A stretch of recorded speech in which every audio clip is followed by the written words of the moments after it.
What a treat. The Godfather, the man who birthed Cleveland Browns Daily from his loins and received his official Cleveland Browns Daily hoodie earlier today. The one, the only, the notorious VIC, Vic Carucci. First of all, great to be here and great to be have with you. Secondly, highlight of my Combine week is seeing that sweatshirt, that hoodie, which I will wear with great pride, but knowing the backstory, like how this thing has been put – and it's not just your average hoodie. This thing's got a material, yeah, there's big even thread like a count. string you can like pull down in the back to keep it nice and taut. And I think it may have been made in Italy. It or was. You are right. Which is, perfect for me. Secured after a lengthy search by the great Brad Mellon, the I love it. equipment manager of the year in the National Football League, and he sourced it. This is it's like a Nike fashion collab. Crazy. Take it up. Go ahead. Don't wash it. Don't wash it. That's what he said. Okay. So wear it and then let it. Don't get any stains on it. Okay. But he said washing it. Air clean it. It's a delicate fabric. Yeah. I will treat it. There are only 4. I feel special. You should have it. Thank you. There is no CBD without you. Well, you're the Carucci in the sea. I love this. I love being with you. What's going on, man? We're good, man. We're good. When was the first year you came to the Combine? So, 1987-ish. I think it was the first year here was like 86. I hope I'm getting this right. I'm sure someone's Googling it, but I want to say it was no later than probably 87. 88 sounds a little too late. So 87, and there probably were a dozen of us at the Crown Plaza Hotel. The drill was get a hotel room, find a place to stay, and then camp yourself at the Crown Plaza where the prospects were. It wasn't about what this has turned into with especially like the coaches made available and all that. It was strictly talk to the prospects, which we did, and it was and it was so unsophisticated that you'd ask a player to get another player to bring him out and we do it in the restaurant of the hotel. And, hey, could you go fetch so-and-so for us? And, we'd be standing, and it would be Len Pasquarelli and Howard Balzer. Okay. Yeah. John McClain? John McClain. Peter King. It was a lot of OGs at this group. Rick Gosselin. Uh-huh. And you really – and it was one of those guys who had told me, I said, so what do you do in the off season? You go to the Combine. Now, even before that, it was in Dallas. Gil Brandt, of course, the late great Gil Brandt was the godfather of that, and that was the original concept. And even in the early days, that's a good point.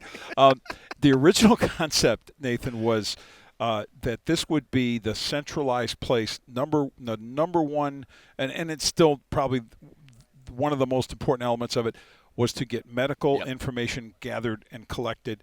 And that was what the scouts and coaches were most concerned about. Like, what are we really getting here in terms of health? Now, again, big for that to be here, and I think over the years the hospitals in Indiana have formed such a great partnership with the people who run this Combine, and you wonder in some other cities they've talked about it moving to maybe back to Dallas, to Los Angeles, that you'd have the same, but it's not. It would never be as centralized. Yeah, that's why it's so great. So you're approaching your 40th Combine.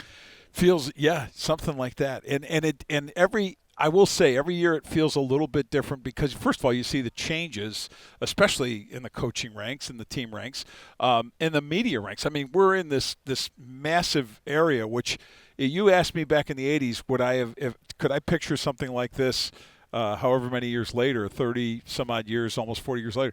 No way.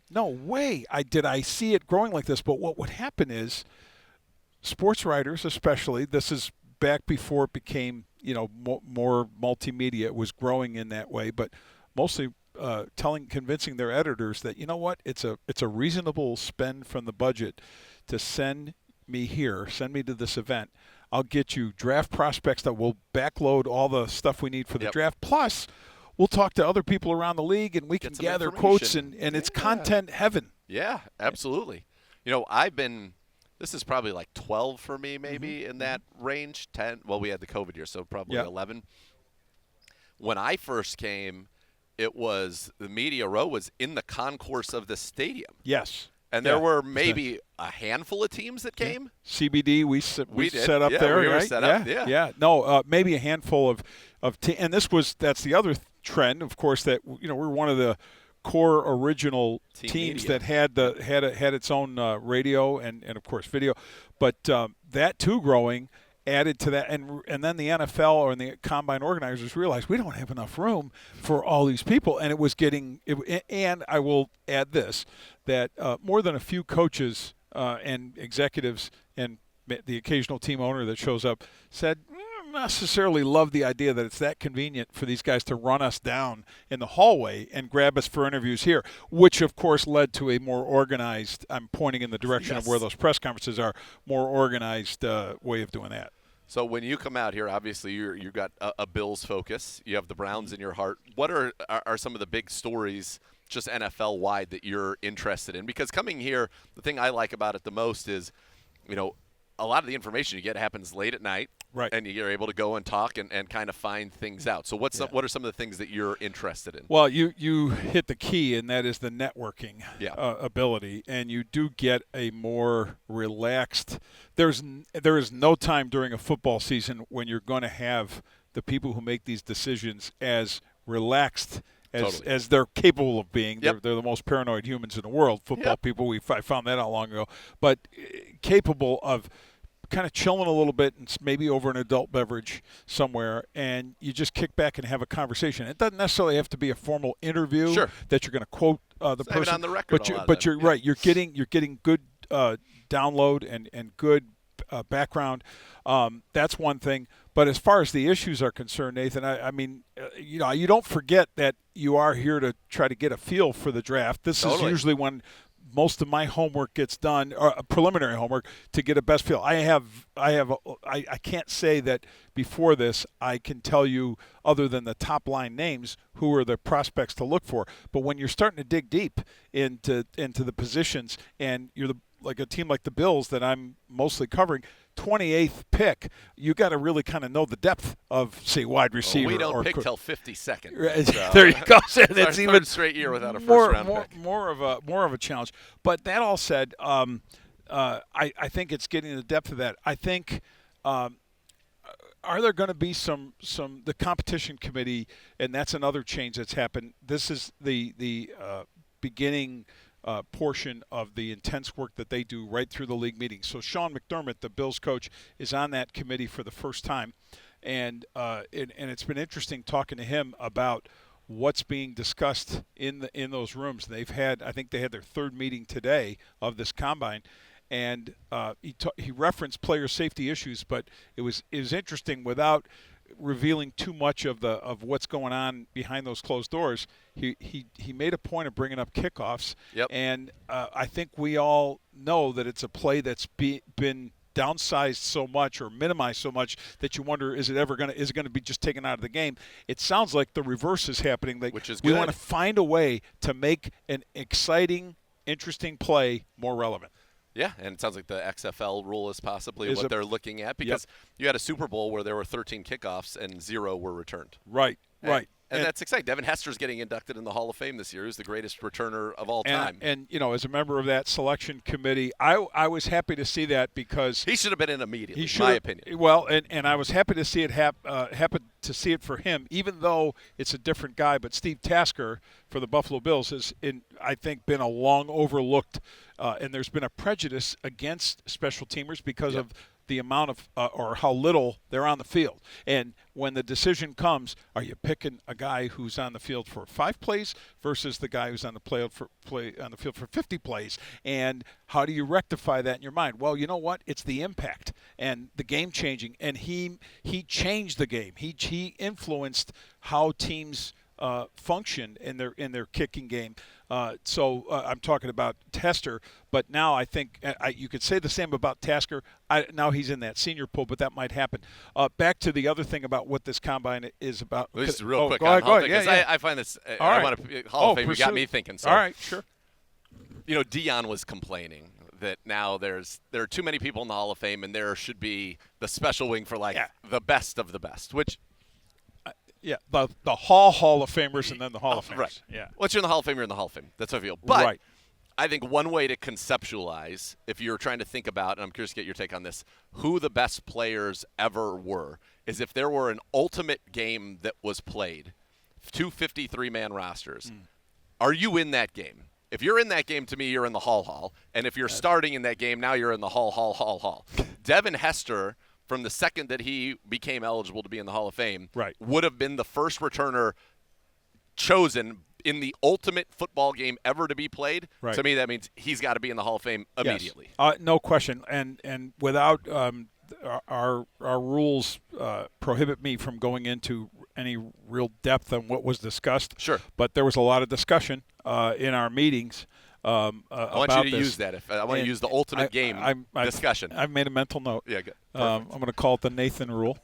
And look, I think everything you just said there, though, is very true. Words to that effect came up with regard to impact. Obviously, the case was made for him. And then there's point and counterpoint. Okay, back to the how much time do you actually play? How much are you on the field? And are we as a – but here's the thing about football.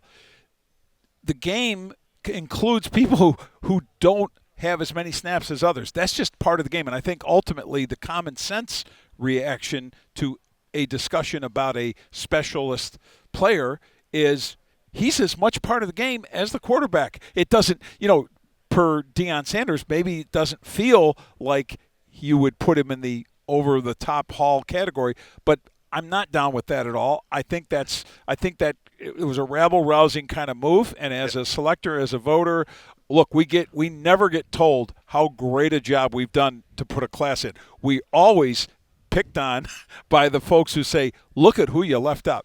The worst night of sleep I get every year is the night before the selection meeting, because I know it's not about the criticism, Nathan. It's about the person who's with his family or if he's deceased posthumously, but the family, the friends, the people, and the guy who are just calling them heartbroken and devastated is too soft a term. Yeah. It's crushing, and you're affecting that when they're not voted in. And the last thing I just want to say also about the voting process, I never see it as who I'm against.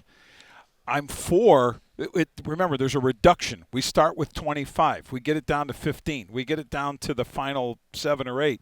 And I'm also on the subcommittee for the coach and contributor category. There's a dozen of us who vote separate from the 68 or so who are on the selection panel, the full selection panel. And again, I'm not against. I'm for these people. They don't let us put them all in. And you know what? They all shouldn't be put in as a group because it diminishes what the Hall is. Absolutely. I think it's a fascinating thing, and obviously I learned a little bit more about it this year with Joe Thomas going in. Of course. And kind of getting to talk to him about the process and all of that. Oh, and I can't tell you also how special it feels when you have a personal tie. I mean, being with Joe all the years I was with the Browns, and I remember having a conversation with him in Canton the day before the induction ceremony. It was just such a special thing. One other thing I want to say about this, though, about the combine, the tampering that happens, which is and it's the wink nod tampering because everybody does it. It's the backbone of the combine. Honestly, it is the backbone of the combine. There you go. Thank you.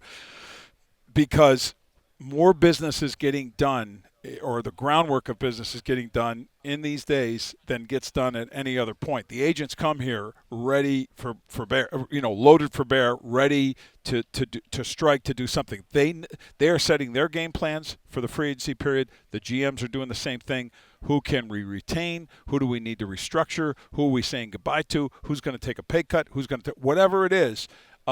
Those conversations happen, and I think the GMs are much busier with that than the scouts are the ones in the stands with let's look at his vertical, let's look at his 40 again. I think sometimes people forget that the league year is in 2.5 weeks. Right. 3 weeks from now. Yeah. The draft's not till the end of April. Correct. Like, all the business that really is urgent and was going to even shape what you end up doing in the draft is happening soon. It's happening soon, and it's happening, and I think I always think it's fun. You walk through the various lobbies. Obviously, all these hotels are interconnected, and you could stay inside and go into the lobbies of how many different hotels from this convention center.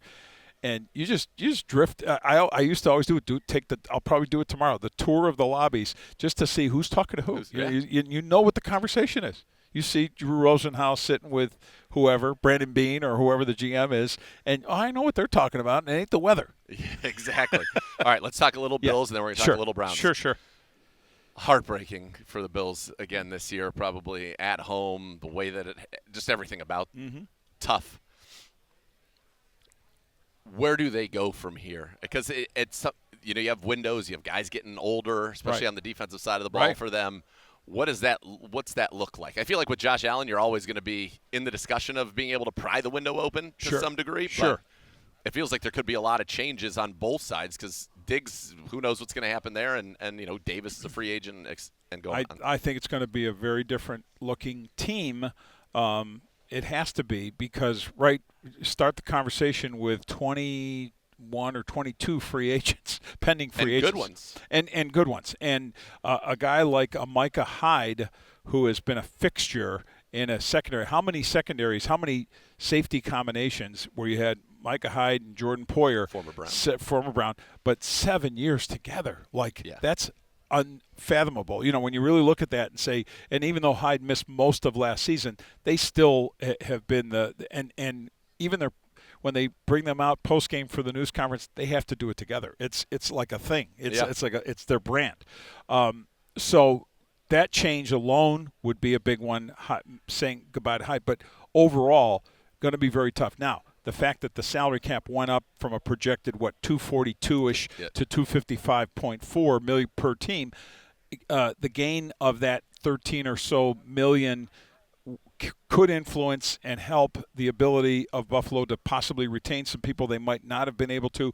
I don't see Gabe Davis sticking around as the number 2. I think he's going to flirt that market and take his shot to get more money. Would he be a good guy for Cleveland? Knows Dorsey? I think there's a good matchup and has had some of his best football with Dorsey. Dorsey knows how to dial it up for him. Yes, a big guy, athletic guy, maybe not the most consistent, concentrated guy, but I think each year he might mature, and I think he's at a point of maturity.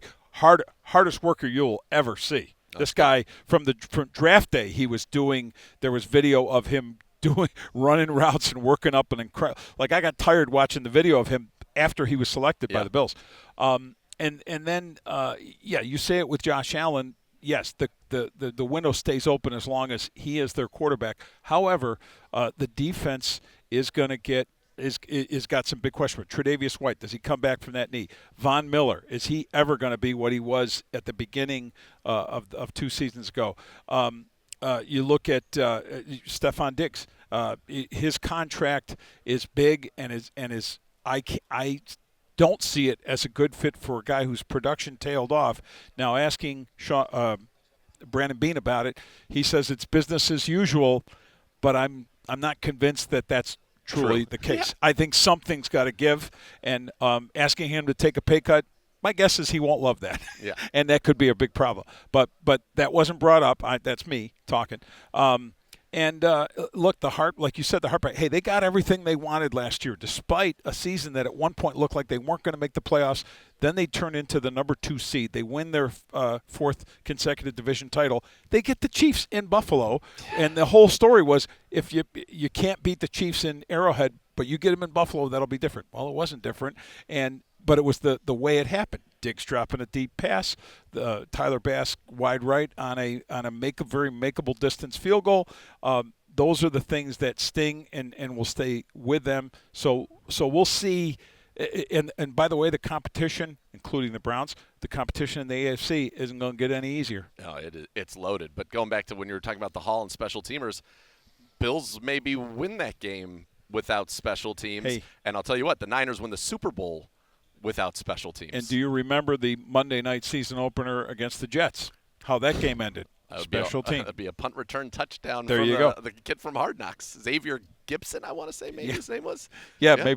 Maybe that was it. No, it was, and it was, believe me, Sean McDermott hasn't forgotten that. And honestly, there were coaching staff changes. Now, one of them being, of course, they made Bobby Babich, a former Browns assistant, went from linebackers coach to defensive coordinator. I think Sean McDermott will continue to call the signals as he did last season. By the way, I was with Bobby last night. I love him. But I've said it while he was with the Browns, and I'll say it again. He's going to be a head coach in this league. He has got the timber to be a head coach. No doubt. Anyway. So last night at Prime, later night, I was walking out and saw a lot of familiar faces, and I'm sitting there. Bobby's now DC of the Bills. Mike McDaniel, the head coach of the Dolphins, and Anthony Weaver is the DC of the Dolphins. They're all in that 14 staff. All went through Berea. I mean, we're going to go back to Belichick and Saban and, go through the litany of names, Pioli. But anyway, I brought up the coaching staff change because the one staff change wasn't made with special teams, and I think that is, as much as anything, needs the most cleaning up. Yeah.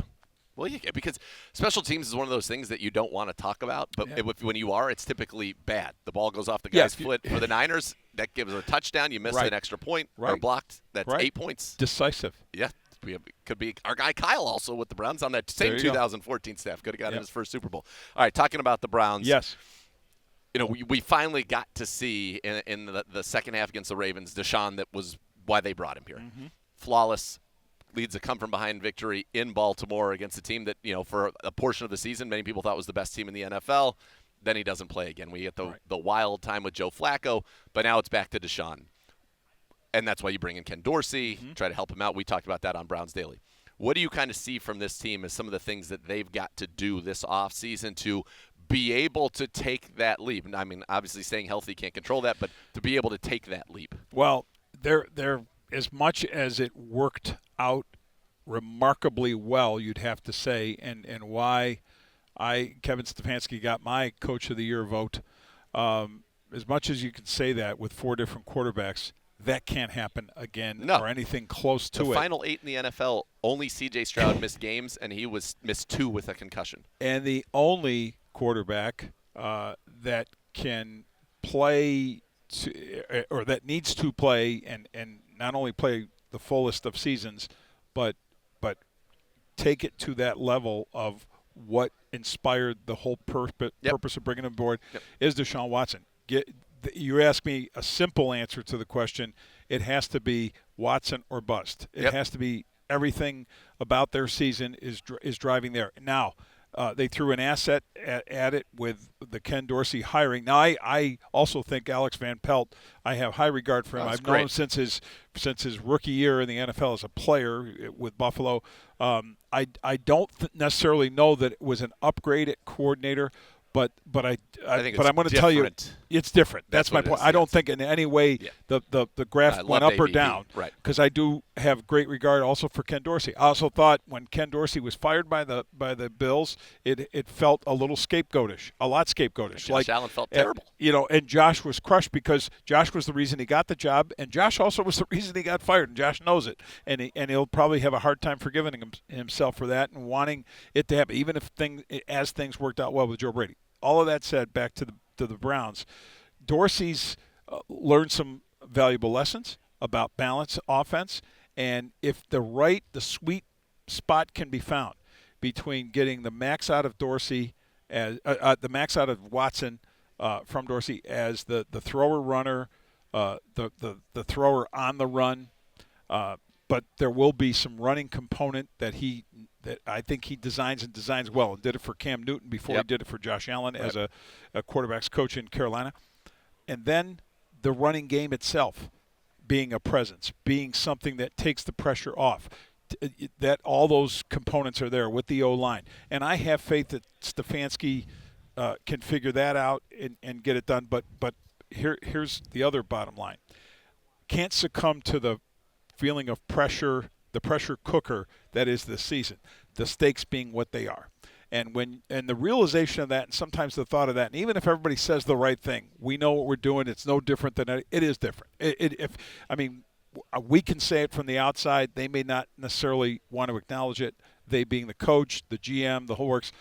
As long as they manage that as well as, manage it well, and then everything else within the team, and you get some breaks with health, there's no reason to think that the Browns couldn't be competing for a division title and a deep playoff run from a division that is pretty balanced. I mean, do we look at the Ravens with fear? Do you say they can't? No, they can play with any of those teams, and I think they can play with any team in the entire conference. Yeah, and it's a loaded conference. And it's a loaded conference. You've covered the league for a long time. It feels like when you look around the AFC, it's as good as it's maybe ever been. I love that because part of what makes us say that is the C.J. Stroud's factor in Houston, seeing young quarterbacks emerge.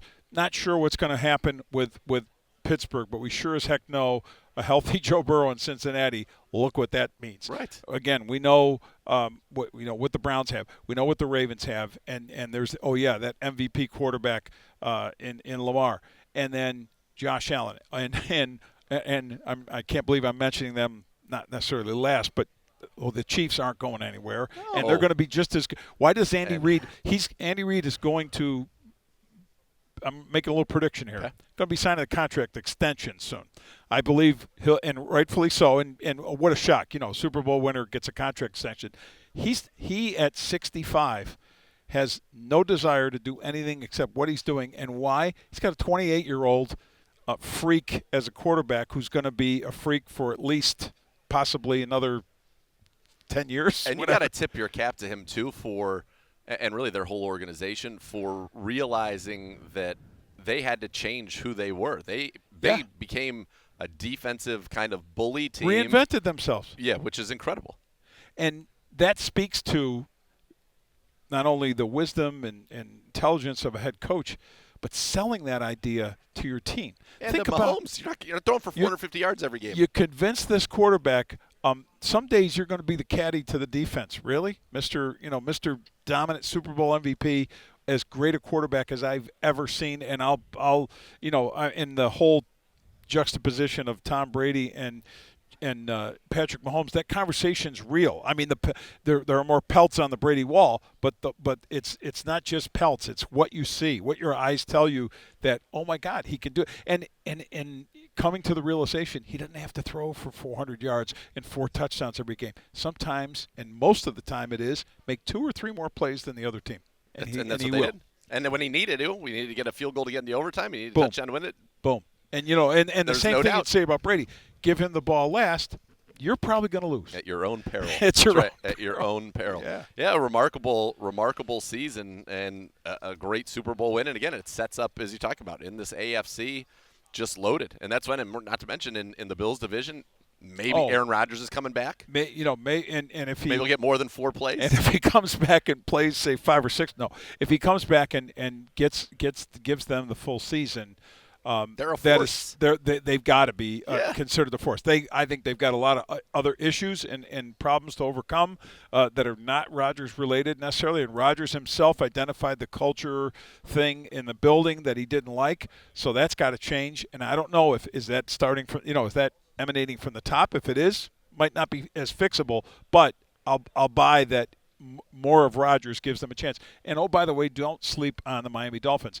The great Peter King retiring the other day, announcing that retirement, and read his column, and it was another of his masterpieces, his outgoing column. He mentions that the team he's looking out for, the team that he thinks he's got an eye on, is the Dolphins. And he mentions it because of the brilliance of their head coach, that he sees he used an anecdote of a specific play he saw that you would think was innocuous in a game, but he brought it up to him, and it was a weird use of motion or something pre-snap, and McDaniel hears this and kind of says, like, why did you pick that out? Like were you reading you got cameras and microphones in our building? Because what made that play so special, it goes back to like 80-something years from the college level that he pulled that play and says, if I put this together, and it was specifically against New England that it worked, because he said, what has Bill Belichick not seen? You got to give him something that he might say, and I guess, as Peter mentioned, in pre-snap the Patriots defense was doing like, wait, what are they What's doing? happening? What's Yeah. happening over here? And Peter tells a wonderful story, much better than I just told it, but it's a great part of that column. Anyway. What a treat. An absolute pleasure. Same here. Absolute Same pleasure here. to be with you. Oh, loved it. We Loved love it. you. Love you too. Thanks. Love all you guys. Jason Gibbs, my whole crew, Bo. Just seeing it always feels like coming back home, even when It is. even when it's a remote home in Indiana. This is you've always got the Uncle Victor suite. Yeah, that's always reserved for you. Thanks Love so it. much, man. All right. Appreciate it. All right, buddy.